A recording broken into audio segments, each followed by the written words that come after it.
We have many upper twos back in school this week, and we've been so impressed with their attitude to school, and it's been a real pleasure to see them again.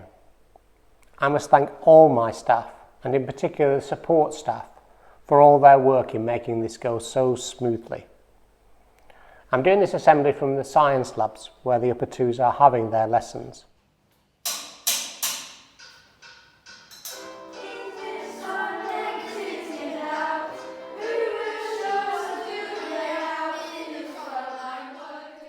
One of the advantages of having a keen interest in history is that you can put events into context and explain what's happening in a rational rather than in an emotional way, at least some of the time. Leadership comes in many forms, and I want in this assembly to showcase two examples of leadership that have impressed me.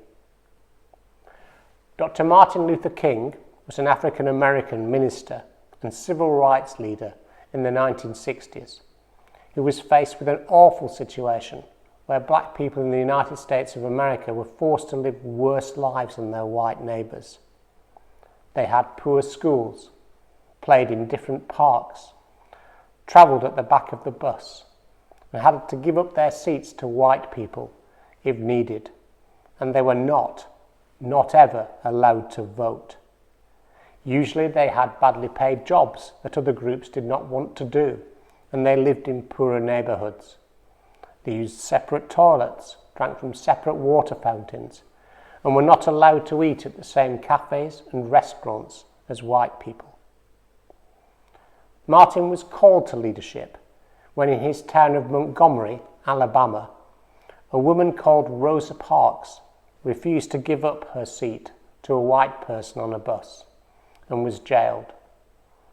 He threw himself into the resulting protest, which became known as the bus boycott, where blacks refused to ride the buses.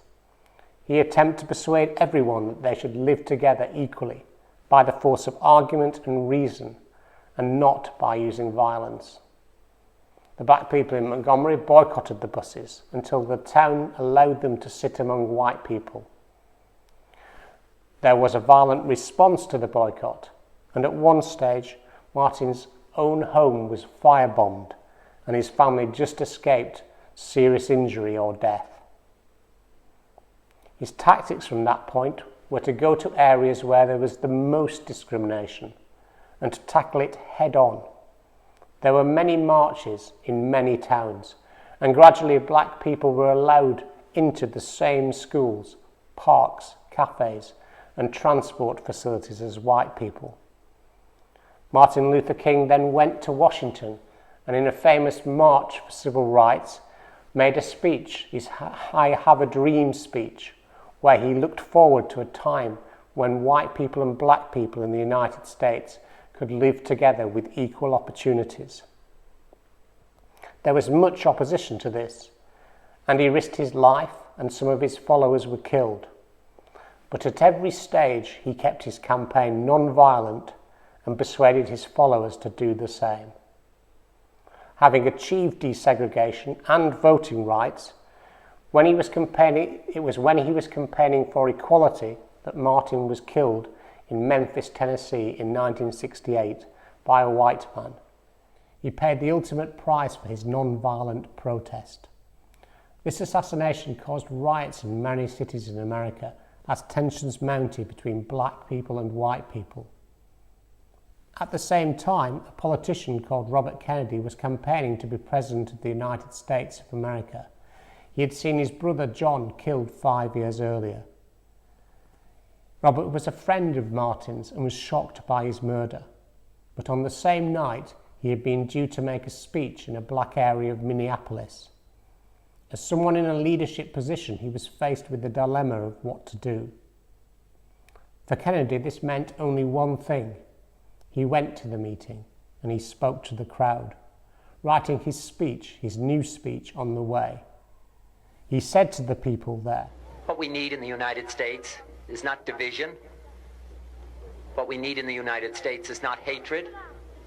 What we need in the United States is not violence and lawlessness, but is love and wisdom and compassion toward one another. feeling of justice toward those who still suffer within our country, whether they be white or whether they be black. We've had difficult times in the past, but we will have difficult times in the future. It is not the end of violence. It is not the end of lawlessness, and it's not the end of disorder. But the vast majority of white people and the vast majority of black people in this country want to live together, want to improve the quality of our life, and want justice for all human beings that abide in our land. As a result of Robert's speech, there was no riot, unlike in many cities in America. As his campaign to be president was just starting to go well, Robert himself was killed later that year. Today in America, there are still the same issues being played out, as we can see in the response to the death of George Floyd. The leadership that was shown by Martin Luther King, especially, and in 1968 by Robert Kennedy, is an example to us all.